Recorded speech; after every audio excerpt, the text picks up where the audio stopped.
जागा नवीन असल्यामुळं पिल्लूला रात्रभर झोपच आली नाही. सारखं आधीमध्ये उठून तो रडत होता आणि पहाटे झोपला होता थोडा शांत. मग तेवढ्यात आहुनी उठवलं. पाणी 8 वाजेपर्यंत गरम असतं म्हणून.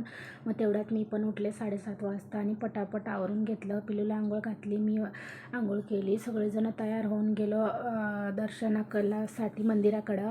आणि इथे गजरे होते विकायला बसले होते. मग चला म्हणला एक गजरा घेऊया. मग इथे मी गजरा घेतला लावायला आणि थेट गेलो जवळ. तर बघू शकता इथे मी फोटो वगैरे काढत आहे. या माझा व्हिडिओ काढत होते आणि बघू शकता बाहेरील दृश्य कसं आहे मंदिराच्या आजूबाजूचं. आणि हे आहे मंदिराचा कलश, बघू शकता वर.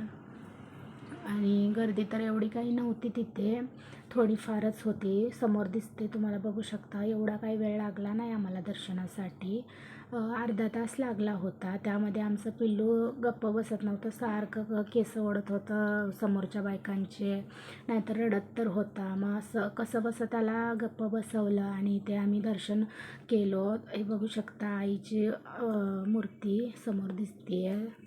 आणि इथे वेगवेगळे स्टॉल वगैरे लागले होते. बाहेर आम्ही मंदिराच्या फोटो वगैरे काढले आणि पिल्लूचं आमच्या तोंडात कमळाचं फूल घालणं चालू होतं. तर बघू शकता आईची प्रतिमा बघितल्यावर किती मन प्रसन्न होईल अशी होती.